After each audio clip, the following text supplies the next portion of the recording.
বন্ধুরা, good morning and welcome back to my channel. কেমন আছেন আমার বন্ধুরা সবাই?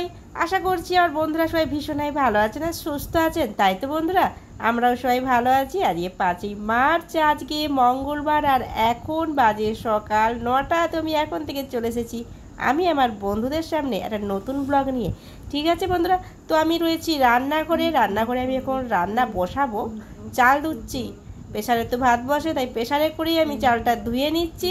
তো আপনারা আমার সঙ্গে থাকুন, আমি চালটা ধুয়ে নিই, তারপরে রান্নাটা বসাবো। আর কেউ কোথাও যাবেন না কিন্তু, ঠিক আছে বন্ধুরা? প্রতিদিন এখন সকালবেলাটা বেশ ঠান্ডা পড়ে যাচ্ছে, বাতাস দিচ্ছে না, উত্তরে বাতাস দিচ্ছে প্রত্যেক দিন সকালে, আর তাই ঠান্ডা ঠান্ডা ভাবটা বেশ ভালোই লাগছে। কিন্তু বেলার দিকে মানে রোদটা উঠে যাচ্ছে, আর কি গরম তখন ফ্যান একদম ফুল স্পিডে ফ্যান চালিয়ে দিয়ে বসতে হচ্ছে। তো আমি রান্না বসিয়ে দিয়েছি বন্ধুরা, ভাত হয়ে গেছে, সেটি পড়ে গেছে, বন্ধ করে দিয়েছি। আর এই যে টমেটো, এগুলো মাছের ঝাল হবে আজকে, ঠিক আছে?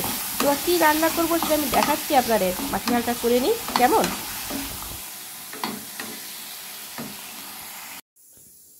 আজকে আমি এই মাশরুমটা রান্না করব।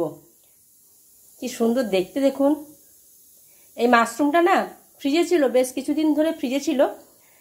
এটা কচির বান্ধবী দিয়েছে, কচির বান্ধবীর বাড়ি থেকে এটা দিয়েছে।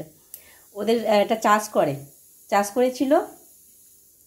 দেখতে দেখুন কি সুন্দর, কি বড় বড়। এমনি যে প্যাকেটে করে যে বিক্রি হচ্ছে যেগুলো বাজারে, সেগুলো আমাদের নিয়ে আসে, সেগুলো কিন্তু এত বড় বড় না, কিন্তু এগুলো না বেশ বড়, আরও নাকি বড় বড় হয়েছিল। কচির বান্ধবীর মায়ের সাথে আমার কথা হয়েছিল ফোনে, তো বলেছিল এর থেকে নাকি আরও নাকি বড় বড় নাকি হয়েছিল। কিন্তু খুব ভালো লাগছে দেখতে, কি সুন্দর, একদম ফ্রেশ একদম। এটা আমি আজকে রান্না করব, আর এই রেসিপিটাই আমি আজকে আপনাদের সাথে শেয়ার করব, ঠিক আছে? আমি এখানে যে মাশরুমটা কেটে নিয়েছি, এইভাবে কেটেছি দেখুন, এইভাবে কেটে নিয়েছি, একদম ছোটো ছোটো করে কাটিনি, ঠিক আছে? কেটে ভালো করে ধুয়ে আমি রেখে দিয়েছি। আর এইখানে যেগুলো নিয়েছি, আলু নিয়েছি, টমেটো আর পেঁয়াজ কুচি, আর কি কি লাগবে সেটা আমি রান্না করতে করতে আপনাদের দেখাবো, ঠিক আছে বন্ধুরা? তো আমি রান্নাটা শুরু করে দিই, আর দেরি করবো না, কেমন? কড়া বসিয়ে দিয়েছি আর তেলও দিয়ে দিয়েছি, অনেকটা পরিমাণে তেলটা আমি দিয়েছি। আমি একটু হলুদ দিয়ে দিচ্ছি। এই আলুগুলোকে ভেজে নেব। একটু নুন দিয়ে দিচ্ছি। হলুদ দিলাম না, কারণ আমি যে তেলের মধ্যে হলুদটা দিয়েছিলাম, সেই হলুদটা কিন্তু আলুর গায়ে লেগে গেল, ঠিক আছে? তাই আর হলুদটা আমি দিলাম না। আমি আলুটা একটু ভেজে নিই। আলুটা ভাজা হয়ে গেছে, আমি তুলে নিচ্ছি। একদম লাল টুকটুকে করে ভাজবো না, এই রকম করেই ভেজে নিলাম। আর তেলটা বেশি পরিমাণে দেওয়ার এটাই কারণ, এই যে আলুটা ভাজবো আর ওই তেলেই আমি রান্নাটা করে নেব, সেই জন্যই বেশি করে দিয়ে দিলাম। আমি চিনি দিয়ে দিচ্ছি। চিনিটা লাল হয়ে গেছে, একটু সাদা জিরে দিয়ে দিচ্ছি, আর দিয়ে দিচ্ছি পেঁয়াজটা, একটু নুন দিয়ে দিচ্ছি। পেঁয়াজটা একটু লাল লাল মতো হয়ে ভাজা হয়ে গেছে। এবার আমি টমেটো দিয়ে দিচ্ছি, আদা পেস্ট, আদা রসুনের পেস্ট, হলুদের গুঁড়ো,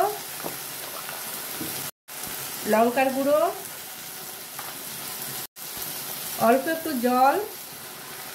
মশলাটাকে ভালো করে কষিয়ে নেব। মশলাটা কিন্তু ভালোভাবে কষানো হয়ে গেছে। আমি আলুটা দিয়ে দিচ্ছি, আর দিয়ে দিচ্ছি মাশরুমটা। এটাকে ভালো করে মিক্স করে নিচ্ছি। এই রান্নাটা কিন্তু আমি একদম আস্তে আস্তে, মানে একদম স্লো করে আঁচটা আমি রান্নাটা করব, ঠিক আছে?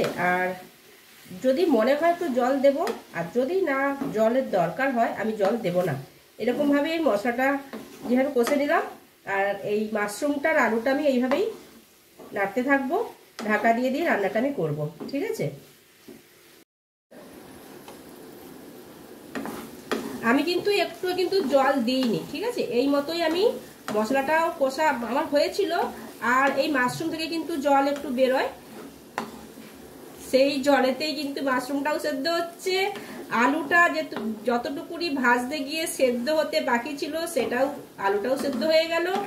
আর এইভাবেই আমি এটা রান্না করব, ঠিক আছে। জল কিন্তু আমি এতটুকু দিইনি, আর রান্নাটা এখনো হয়নি, এখনো একটু দেরি আছে, ঠিক আছে। তেল কিন্তু ছেড়ে দিয়েছে, কিন্তু আমি এখনো একটু নাড়বো এটা। আর এইভাবে রান্না করলে কিন্তু মাশরুমের স্বাদ কিন্তু না ফাটাফাটি আসে, ফাটাফাটি দারুণ হয়। আচ্ছা, আমি কিন্তু প্রথমে যে আমি নুন দিয়েছিলাম না, সেই নুনটাতেই আমি রান্নাটা করছি। আমি কিন্তু আর নুন কিন্তু দিইনি, কিন্তু আমি একটু চিনি দিয়ে দেবো। কচি স্কুল যাচ্ছে, বাপ বেটি চিৎকার করছে জুতো নিয়ে কচি স্কুলের জুতোটা নষ্ট হয়ে গেছে, ওইটা নিয়ে কোথা চলছে। রান্নাটা কিন্তু কমপ্লিট হয়ে গেছে, আমি গ্যাসটা বন্ধ করে দিচ্ছি। এই দেখুন মাশরুমের তরকারি রেডি হয়েছে। আর আমি এটা কিন্তু এমনি আলু আর মাশরুম দিয়ে রান্নাটা করলাম। যদি চিংড়ি মাছ থাকতো আমি কিন্তু দিতাম, আর চিংড়ি মাছ থাকলে তো আর দেখতে হতো না, আরও দারুণ হয়ে যেত। আপনারা চাইলে চিংড়ি মাছ ভেজে দিয়ে দিতে পারেন, ঠিক আছে। চিংড়ি মাছ থাকলে আমিও চিংড়ি মাছ দিয়েই এই মাশরুমটা রান্না করতাম আর আপনাদেরকে দেখাতাম। আর দেখতে কিন্তু খুব ভালো হয়েছে, আর খেতেও কিন্তু খুব ভালো হয়। মাশরুম মানে তো অবশ্যই একটা আলাদা একটা টেস্ট আছে। আমি কিন্তু ধনে পাতা কিছু দিলাম না, শুধু টমেটো দিলাম, কারণ ধনে পাতা দিলে না তার স্বাদটা একটু অন্যরকম চলে আসে, তাই ধনে পাতা দিলাম না। এরকমভাবে রান্নাটা করেছি, আর খুবই ভালো হয়, বুঝেছেন। তাহলে আমি আজকে সকালে কি রান্না করলাম, এই যে মাছের টমেটো আর ধনেপাতা দিয়ে, এটা কিন্তু সর্ষে আর পোস্ত দিয়ে হয়েছে, ঠিক আছে। মাছের এটা কি বলবো, টক ঝাল। আর এই যে আমার স্পেশাল ডিশ মাশরুম, আর ওইখানে ভাত রয়েছে, ঠিক আছে। হাজব্যান্ডের ভাতের থালা রেডি, আর এই যে বসে পড়েছে।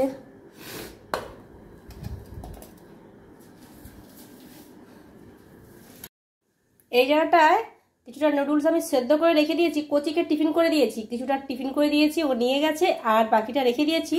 এটা সন্ধ্যেবেলায় টিফিন হয়ে যাবে। এই দিকটাই ছিল, ওদিকে চলে গেছে। কি অবস্থা দেখেছেন, রান্নাঘরের অবস্থাটা দেখুন।